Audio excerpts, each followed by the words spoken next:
Praise the lord.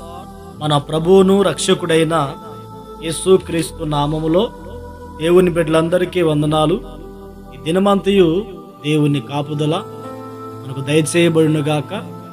దినపు యేసయ్య జీవపు మాట అపోస్తలుడు పౌలు గారు రోమియోలకు రాసిన పత్రిక 10వ అధ్యాయము 12వ వాక్య భాగాన్ని చదువుకుందాము. ఒక్క ప్రభువే అందరికీ ప్రభువై ఉండి తనకు ప్రార్థన చేయు వారి అందరి ఎడల ఉపచూపుటకు ఐశ్వర్యవంతుడై ఉన్నాడు. యా దేవుని బిడ్డలారా, మన ప్రభు అని యేసుక్రీస్తు సర్వలోకానికి చక్రవర్తి. ఆయనే దేవుడు, ఆయనే మహనీయుడు. అయితే మనము ఆరాధించి సేవించే దేవుడు ఐశ్వర్యవంతుడు. దేనికి ఐశ్వర్యవంతుడు అంటే కృపచూపుట్లో ఆయన ఐశ్వర్యవంతుడు. ఆ కృపను ఎవరికి చూపుతాడు అంటే ఎవరైతే ప్రార్థన చేస్తారో, ఎవరైతే దేవునికి మొరపెడతారో, ఎవరైతే ఆయన పాదాలు పట్టుకొని బ్రతిమాలుకుంటారో వారికి ఆయన కృప చూపుతాడు. ఆయన ఐశ్వర్యవంతుడు.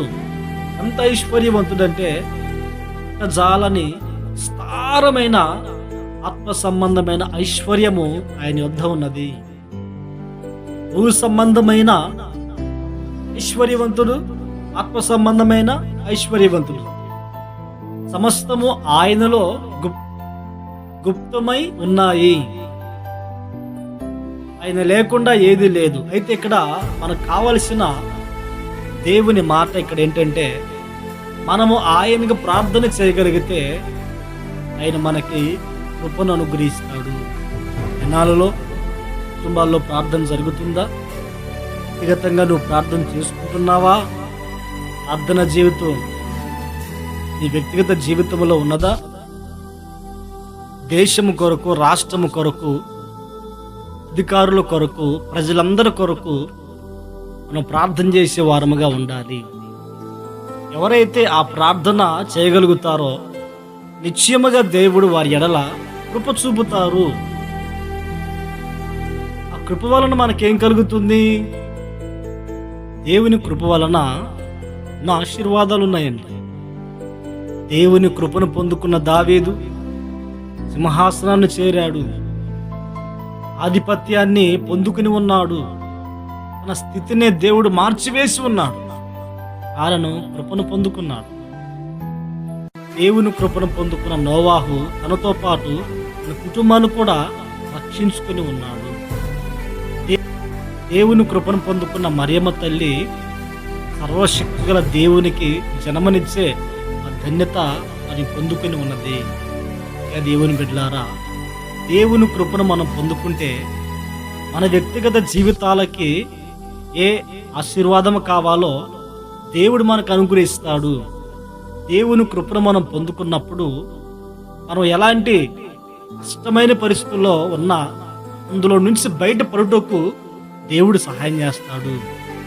అందువలన మన జీవితంలో ఆ కృపను మనం పొందుకున్నప్పుడు, యేసయ్య అనుగ్రహించే ఆ కృపను మనం పొందుకున్నప్పుడు ఆ కృపలో ఎన్నో ఆశీర్వాదాలు దాగి ఉన్నాయి కనుక మనము దేవునికి ప్రార్థన చేసి కృప చూపుట్లో ఐశ్వర్యవంతుడైన ఆ దేవుని యొద్ద నుండి ఆయన కృపను మనము పొందుకొందుముగాక.